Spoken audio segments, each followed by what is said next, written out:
Isang mapagpalang araw po sa ating lahat and welcome po to our daily devotion. At ngayon po ipagpapatuloy po natin ating series patungkol po sa navigating the unknown. At para naman po sa ating part po ng ating katuroan po, ang limang araw na po natin ngayon. At ang una po natin tinalakay nun is see through the eyes of faith. Pangalawa, remembers God's faithfulness. Pangatlo, obey before you complain. Pang-apat, trust God's beautiful plan. At ngayong araw naman po, prepare now for the prepared place. So, para naman po sa ating scripture to, ito yung matatagpuan sa 1 Samuel verse 17, chapter 34 to 37 po. At ito po sabi sa English po, But David said to Saul, Your servant has been keeping in his father's when a lion and a bear named and cried of a sheep from the flock. I went after I struck and rescued at the sheep from this mouth. When it turned on me, I seized it by its hair, struck it and killed it. Your servant has killed both the lion and the bear. This uncircumcised Philistine will be like one of them because he defied the armies of the living God, the Lord who rescued from the paw of the lion and the paw of the bear will rescue me from the hand of the Philistine. Saul said to David, Go and the Lord be with you. At ito naman po sabi sa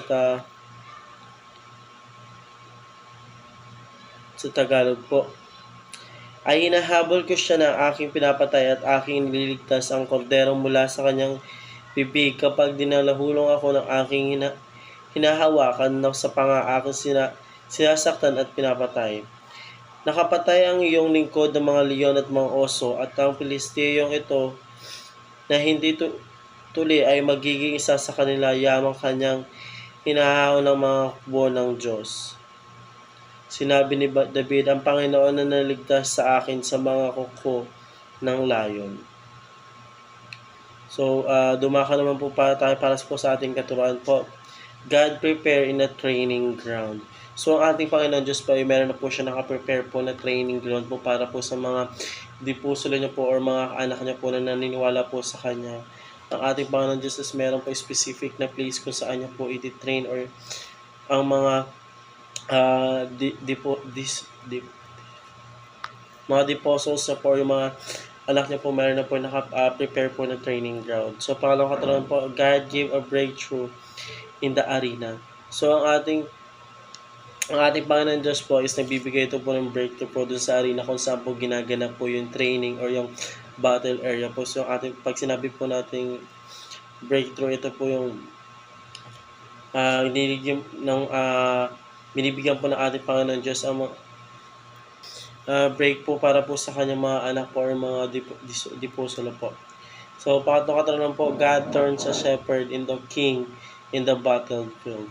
So, sabi po dito ng ating Panginoon Diyos po, yung isang shepherd daw po is tinurn niya po in a king po dun po sa battlefield po. Kasi pag sinabi po natin king, ito po yung kung sino po yung siya po yung namumuno po, siya po yung naghahari po sa isang bansa or sa isang katulad po ng ating Panginoon Diyos, He is our great King, but we called Him as a God. So, ang ating Panginoon Diyos po is kinakalala po nating hari po dito po at siya po yung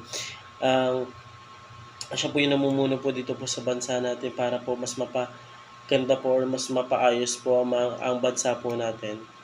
So, God's turn a shepherd in a king in a battlefield. So, yun lamang po para sa araw na ito. Maraming salamat po sa pakikinig. And see you po bukas para po sa ating daily devotion.